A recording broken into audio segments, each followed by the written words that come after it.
Cesc Fàbregas, a.k.a. Fabripas, the man who actually made sure he captained Arsenal at the age 21, playing some splendid football, going on to further win trophies with a London rival, Chelsea, and then also playing immaculable tiki-taka football inside Barcelona. This gentleman used to be a midfield maestro. He read the game in different phases. When he turns to his back, he reads it in a defensive phase. When he looks front, he reads it in an attacking way. And then going on to the sidelines after he retired, what were we to expect? A great manager, but then he decided to pitch his tent at Como. Yes, a club that he actually co-owns. Then he started getting his badges and all started getting rosy. Now, the 4-2-3-1, you can dare say, is the most used currently in world football when it comes to formation, but the adaptation of the various managers shows how they want to use this. So when it comes to the man Cesc Fàbregas and what he has been able to achieve so far with Como, he has done it in a lot of interesting ways, using the 4-2-3-1 system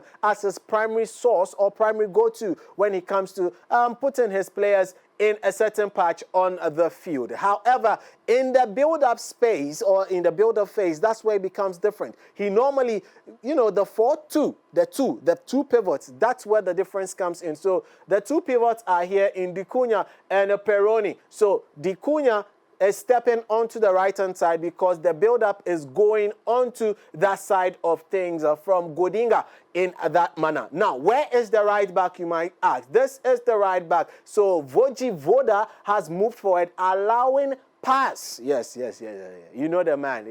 Nico Pass. He is a winger out wide, but rather has dropped into the number 10 position, allowing the number 10 here to also come here and allow it to become sort of a double 10 situation in this build-up phase. However, Peroni now remains as the sole pivot in this particular motion. So he allows the double pivot. One of the double pivots goes back to help in the build-up phase, depending on where the ball is. So if this ball was on the left-hand side, you expect Dicuña to be in the middle and Peroni coming back to actually help. But however, that's not the only way he likes to play system. He likes to play in a very fluid manner. So another way of building up from the system is normally allowing one of the double pivot to step into the heart of defense, splitting the center backs, and that's what you have in this position here, where Dicuña has come back into that center spot and splitting the center backs into two, allowing them to progress the ball. There's always a deficiency to this kind of rotation and flexibility, trying to find space for yourself. Imagine the opponent breaks with the ball. Defensively, in this shape, Como are exposed. However, in life, you've got to, sacrifice certain things to actually move on. So they are sacrificing defensive stability in this case and then finding the extra man in attack to move forward. Now, when they are able to move forward, then it becomes an issue of finding that penetrative pass through a lot of portions in the field. So you can decide to go in this way, allowing the likes of Nico Pass to run onto it and also allowing their wingers also run onto that. So finding the penetrative pass becomes the next important thing after securing the first phase of build-up play. Now, another thing also that they normally do is allowing the wingers come narrow to create more confusion, especially when the center part of the pitch is overly congested. When it's overly congested, for the man Fàbregas, you've always got to find the room to make things happen. And coming in narrow for his wide man is that way to always make things happen, especially in a cluttered center portion of the pitch. Now, let's move it on and also find a way that they actually defend without the ball. Without the ball, they normally try to force the opponent to play to their rhythm. How do they do that?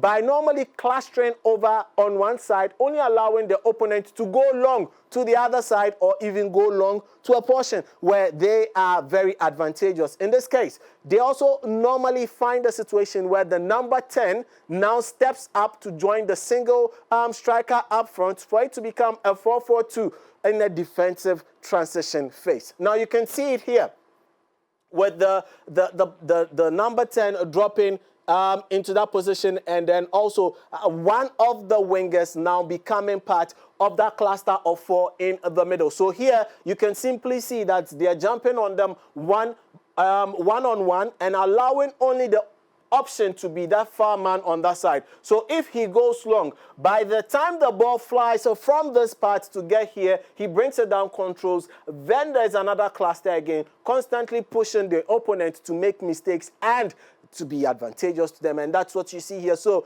this could have been an option for the player. However, he is calmed with the man Diao, so he's only got one option. Another player who could have been the third man in this case is here, but Dacunya has also covered that. So he only has to go wide here, go long, or go long into midfield. But that then would leave it into a 50-50 situation, which majority of the time they actually get. Again, looking at the 4-4-2 system here, they also like to be in the mid-block situation. They constantly like to push people up and not sit so back in that regard. You know, the Italian game is quite tactical. It's not as fast as the English game. It's not also overly, skillful as the Spanish game. It's just right in the middle, and it's provided a right ground for the man Cesc Fàbregas to hone his talents and look forward to better things. A couple of teams have already tried to prize him away from Como, but he has refused because he still feels that he needs to tune his